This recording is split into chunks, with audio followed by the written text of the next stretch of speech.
Hello सभी मित्रों का हमारे चैनल फिजिक्स जंक्शन अभी में स्वागत है। बच्चों, आज हम कक्षा 10 के जो संसाधन एक चैप्टर है भूगोल के, उसके हम महत्वपूर्ण बहुविकल्पीय प्रश्नों की श्रृंखला को लेकर के उपस्थित हुए हैं, जो आपके लिए बोर्ड एग्जाम के लिए बहुत ही महत्वपूर्ण साबित होने वाले हैं। आइए समय ना लेते हुए हम इन प्रश्नों को पढ़ते हैं। सबसे पहला प्रश्न है बच्चों, किसने कहा संसाधन होते नहीं बनते हैं? तो इसे बच्चों जैसे आंसर ए दिखाई पड़ रहा है, इसे जिम्मरमैन ने कहा। जिम्मरमैन ने कहा कि संसाधन हमें मिलते नहीं हैं, हमें बनाना पड़ता है। कैसे? जैसे हमें वायु मिली, हमें क्या मिली बच्चों? वायु। तो वायु की सहायता से हमने क्या बना ली? पवन चक्की बना ली।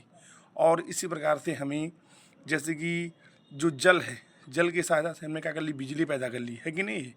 तो इस प्रकार से हम क्या करते हैं, जो हमें प्रकृति ने तत्वों को दिया है उसी की सहायता से हमने क्या कर लिया? संसाधन बना लिया, जो हमारे लिए बहुत ही उपयोगी साबित हो रहे हैं। इसी प्रकार से इसमें है, इस प्रश्न में है कि निम्न में से कौन सा एक प्राकृतिक संसाधन है?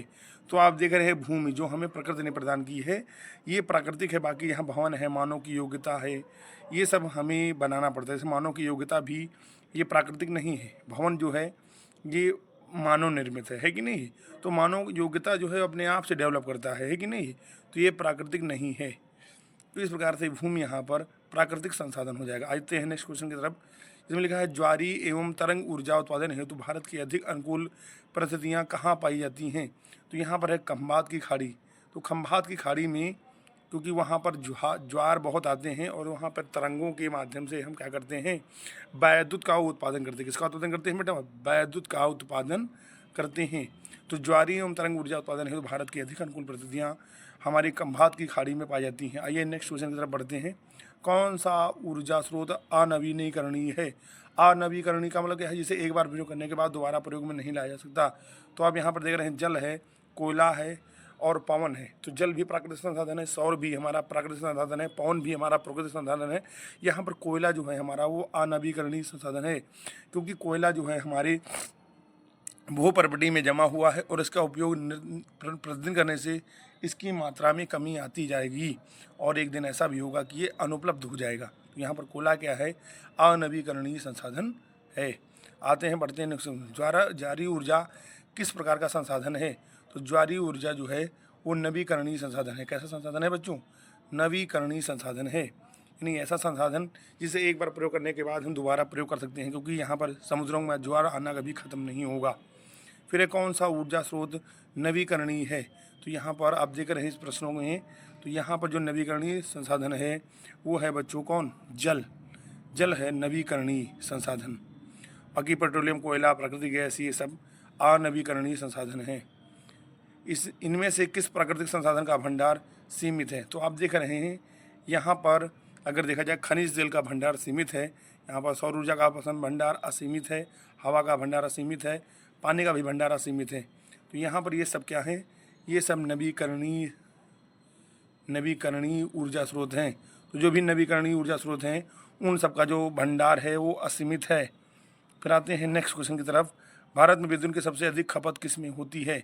तो आप अगर देखेंगे तो उद्योगों में विद्युत की खपत सबसे ज़्यादा होती है, क्योंकि उद्योगों में क्या होती हैं? मशीनें लगी होती हैं और मशीनों को चलने के लिए वहाँ पर विद्युत की आवश्यकता होती है। सारा काम वहाँ पर विद्युत से ही होता है।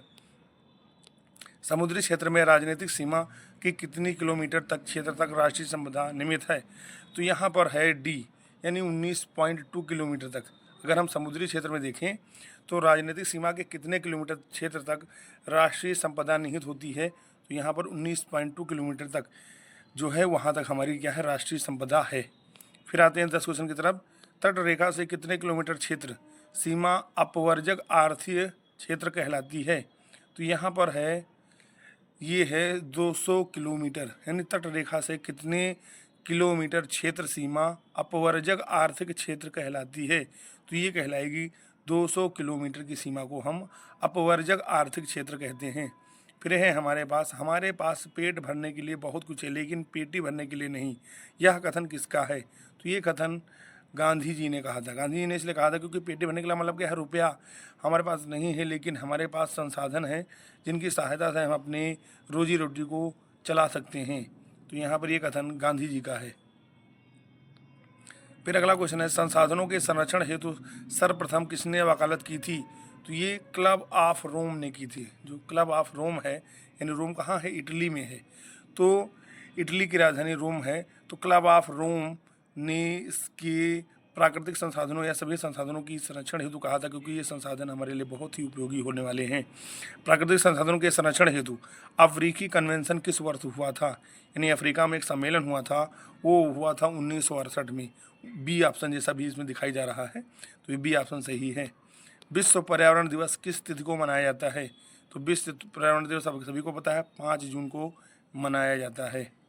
प्रथम पृथ्वी सम्मेलन 1992 में किस देश में आयोजित किया गया, तो ये बच्चों ब्राज़ील में, ब्राज़ील के एक शहर है रियो डी जेनेरो, वहाँ पर ब्राज़ील में अपनाया गया। और ये पृथ्वी दिवस कब होता है, 22 अप्रैल को होता है। 22 अप्रैल को बेटा पृथ्वी दिवस मनाया जाता है।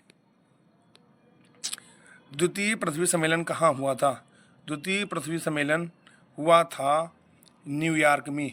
न्यूयॉर्क में द्वितीय पृथ्वी सम्मेलन का आयोजन किया गया। क्योटो सम्मेलन निम्नलिखित किस देश में आयोजित हुआ था, तो क्योटो के सम्मेलन से क्योटो प्रोटोकॉल आया था, ये जापान शहर में हुआ था।